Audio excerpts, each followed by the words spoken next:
നമസ്കാരം. വീണ്ടും കാര്യങ്ങൾ ട്രംപിന്റെ വഴിയെ. വിദേശ രാജ്യങ്ങൾക്ക് അധിക തീരുവ ചുമത്തിയ ട്രംപ് ഭരണകൂടത്തിന്റെ നടപടികൾ വിലക്കിയ ഫെഡറൽ കോടതി ഉത്തരവ് അപ്പീൽ കോടതി മരവിപ്പിച്ചു.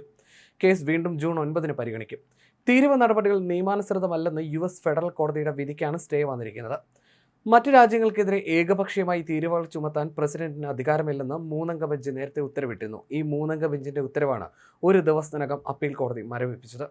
ഒരു അടിയന്തര അധികാര നിയമപ്രകാരം താരിഫ് പിരിക്കാൻ ട്രംപിന് കോടതി അനുമതി നൽകി. തീരുവ നടപടികൾ US കോൺഗ്രസിന്റെ അധികാരപരിധിയിൽ വരുന്നതാണെന്നും ഫെഡറൽ വ്യാപാര കോടതി പറഞ്ഞിരുന്നു.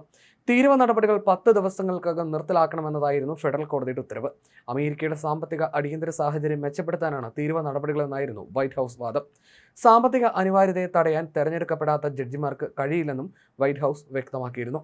തീരുവ നടപ്പാക്കാനുള്ള തീരുമാനം US പ്രസിഡന്റിന്റെ അധികാരപരിധിയിൽ വരില്ലെന്ന് നിരീക്ഷിച്ചായിരുന്നു ഫെഡറൽ കോടതി തീരുമാനം റദ്ദാക്കിയത്. മാൻഹട്ടൻ ആസ്ഥാനമാക്കിയുള്ള കോർട്ട് ഓഫ് ഇന്റർനാഷണൽ ട്രേഡ് ആയിരുന്നു ഇത്തരമൊരു നിരീക്ഷണം നടത്തിയത്.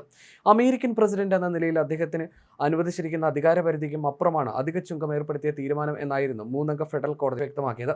1977 international emergency economic power act ഉദ്ധരിച്ചുകൊണ്ടായിരുന്നു ഫെഡറൽ കോടതിയുടെ നിരീക്ഷണം.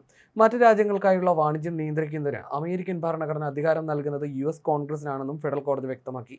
ട്രംപിന്റെ തീരുവ നയം US സാധാരണക്കാരെ മുതൽ കോർപ്പറേറ്റുകളെ വരെ ബാധിച്ചെന്നും കോടതി നിരീക്ഷിച്ചിരുന്നു. ചൈനയ്ക്ക് 30%, മെക്സിക്കോ, കാനഡ രാജ്യങ്ങളിൽ നിന്നുള്ള ചില ഉൽപ്പന്നങ്ങൾക്ക് 25% ഇറക്കുമതി തീരുവ നടപ്പാക്കാനുള്ള തീരുമാനവും കോടതി റദ്ദാക്കിയിരുന്നു. ഇതാണ് അപ്പീൽ കോടതി മരവിപ്പിച്ചത്. ചൈന ഉൾപ്പെടെയുള്ള ചില രാജ്യങ്ങളുമായി ബന്ധപ്പെട്ട 2 കേസുകളിലായിരുന്നു കോടതി വിധി. വിധി വന്ന മിനിറ്റുകൾക്കകമായിരുന്നു ട്രംപ് ഭരണകൂടം അപ്പീൽ നൽകിയത്. ഒരു ദേശീയ അടിയന്തരാവസ്ഥ എങ്ങനെ ശരിയായി കൈകാര്യം ചെയ്യണമെന്ന് തീരുമാനിക്കേണ്ടത് തിരഞ്ഞെടുക്കപ്പെടാത്ത ജഡ്ജിമാരല്ലെന്ന് White House deputy press secretary Kush Desai പ്രസ്താവനയിൽ വ്യക്തമാക്കി. അമേരിക്കയെ ഒന്നാമതെത്തിക്കുമെന്ന് പ്രസിഡന്റ് ട്രംപ് പ്രതിജ്ഞ എടുത്തിരിക്കുകയാണ്. പ്രതിസന്ധി പരിഹരിക്കുന്നതിനും അമേരിക്കൻ മഹത്വം പുനഃസ്ഥാപിക്കുന്നതിനും എക്സിക്യൂട്ടീവ് അധികാരത്തിന്റെ എല്ലാ സാധ്യതകളും ഉപയോഗിക്കാൻ ഭരണകൂടം പ്രതിജ്ഞാബദ്ധമാണെന്ന് അദ്ദേഹം കൂട്ടിച്ചേർത്തു. അതിനിടെ യൂറോപ്യൻ യൂണിയനിൽ നിന്നുള്ള ഉൽപ്പന്നങ്ങളുടെ ഇറക്കുമതിക്ക് 50% പകരം തീരുവ ഏർപ്പെടുത്താനുള്ള തീരുമാനം ജൂലൈ 9 വരെ നീട്ടിവെച്ചിരിക്കുകയാണ് ട്രംപ്. ജൂൺ 1 മുതൽ തീരുവ പ്രാബല്യത്തിലാകുമെന്നാണ് ട്രംപ് കഴിഞ്ഞ ആഴ്ച പറഞ്ഞിരുന്നത്.